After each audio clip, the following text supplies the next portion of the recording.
enormous burdens. And I don't mean aesthetic burdens. You know, it's not about we can't see the sky, we can't see the blue sky, we can't see the trees, we can't get to the park. And all of those things are true. We can't do a lot of that in many of our communities. But the real issue is that the emissions and the combustion of those energy sources are costing us our lives, our mortality, our health, long-term, short-term, our development, our intellectual capital.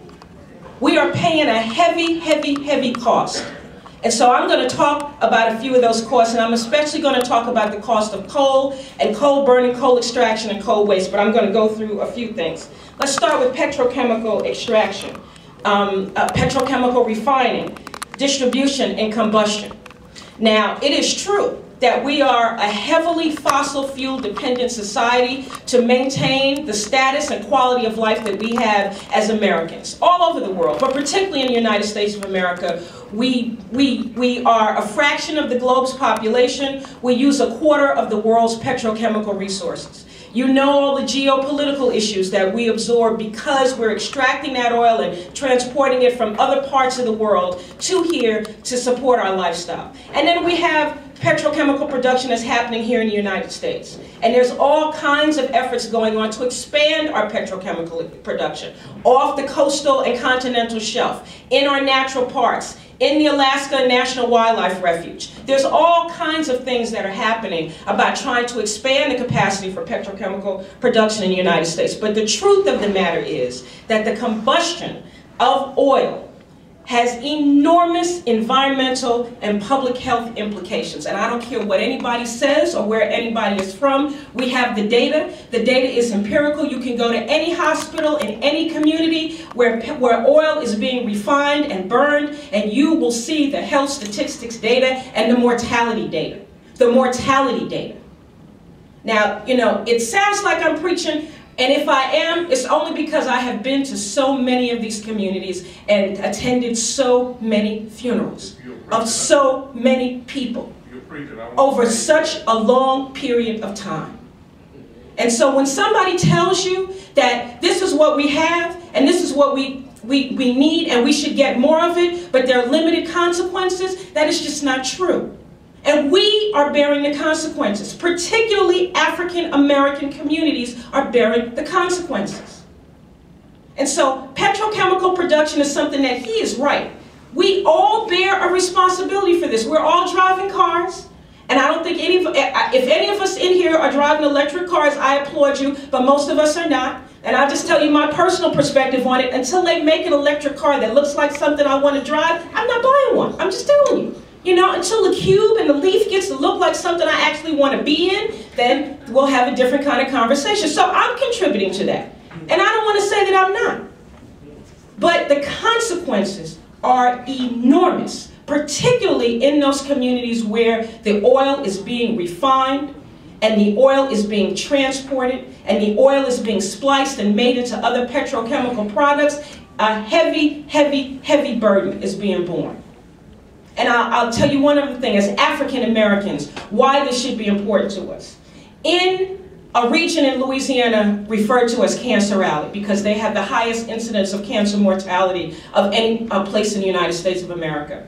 What we have come to, the resolution that the state of Louisiana and the federal government have come to, and many of the oil companies, is that since we have polluted the air and polluted the resources and polluted the water so greatly, the best thing to do is to move these communities out of harm's way and relocate them someplace else.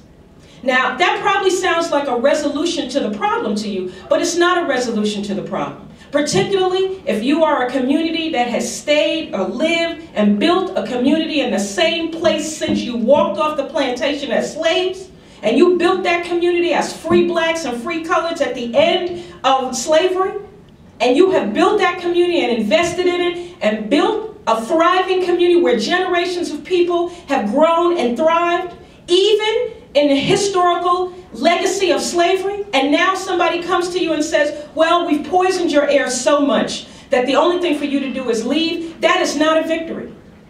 That's not a victory. And that's what's happening in communities that have been so poisoned and so contaminated by petrochemical refining and production.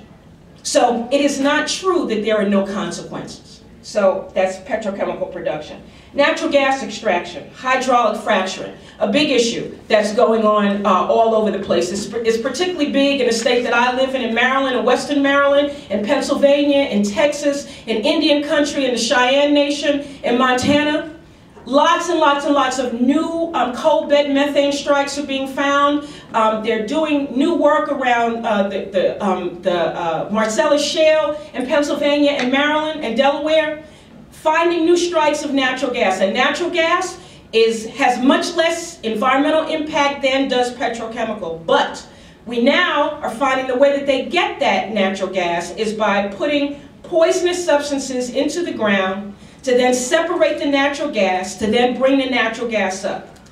They don't tell us what those poisonous chemicals are. They're not required by law to tell people what those poisonous chemicals are, but we now find that the chemicals that are being used for natural gas extraction and hydraulic fracturing are poisoning the aquifers and drinking water of people who live all around those natural gas extraction sites. Again, we use that natural gas.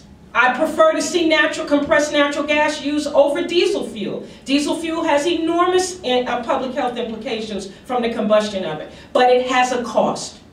Getting that natural gas out of the ground has enormous environmental and ecological costs. Coal, my favorite. My favorite because I spent so much time working on this issue. So you know that there's this phrase, clean coal, and our beloved president uses it a lot.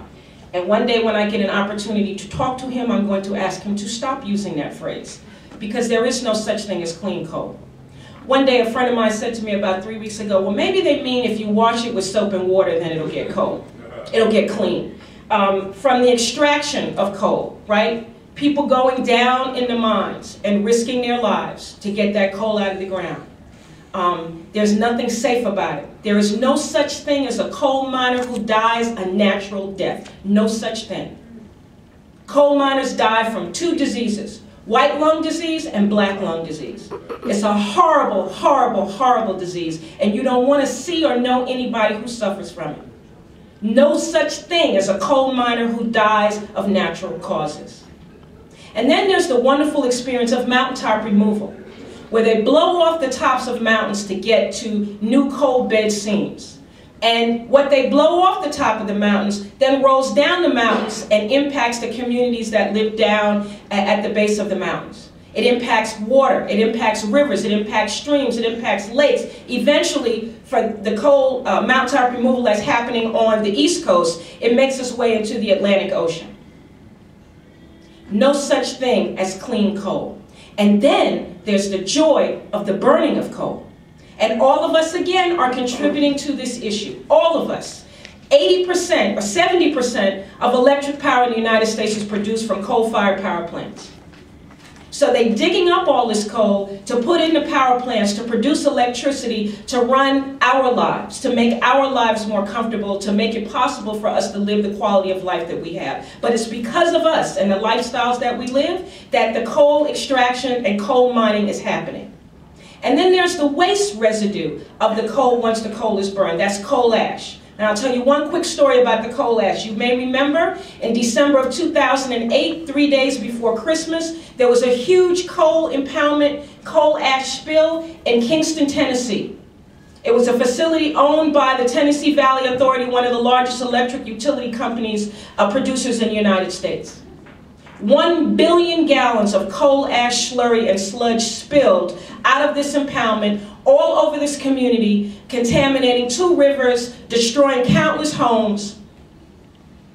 It was one of the largest and biggest ecological crises and disasters that's ever happened in the United States of America. And so the EPA determined to scoop up all that coal ash because it was toxic and to move it somewhere. And where did they move it? They put it on a train and they moved it to Perry County, Alabama, in unlined landfills where that coal ash stays today. So the question that I ask EPA frequently is, if it was toxic in Kingston, Tennessee, what is it in Perry County, Alabama, in a community that's 95% African American and low income? So when we talk about the consequences of energy choices for communities of color, these are the consequences that we bear, because the disposed waste winds up where we live. The emissions are highest where we live because we live in close proximity to these sites. Lastly, I have to wrap up so Cecil can talk, uranium mining and production. This is really, really, really important because there's hardly anything that happens in this country that is as nasty as the mining of uranium. And it's mined and found for some reason. It is mined especially in Native American communities, tribal communities, reservations, particularly in the Four Corners region of New Mexico, Colorado, Texas, and who am I missing? Nevada. And the Navajo Nation has been working this issue for the longest time because they have borne enormous public health consequences. In fact, there's a piece of legislation now that they are trying to get forward, the Radiation Exposure Compensation Act, so that the people, the Navajo miners who mine that uranium that's fueling most of the nuclear power plants in the United States today, they are dying of extraordinary rates of cancer. They are seeing extraordinary levels of sterility among teenagers who live on the reservations where the uranium is being extracted and mined. So we know what's happened to Native American communities. What is one of the things that we know about uranium? It causes cancer, it causes sterility. Sterility among Native American young people. A constituency of people, a race of people who are literally fighting for their absolute existence on the face of this earth and this country. And they're facing their extinction from uranium extraction and uranium mining. Many of the radioactive waste containment centers, Yucca Mountain, the waste implementation plant in New Mexico, are on Native American lands today. So they start in Native American communities and they end in Native American communities.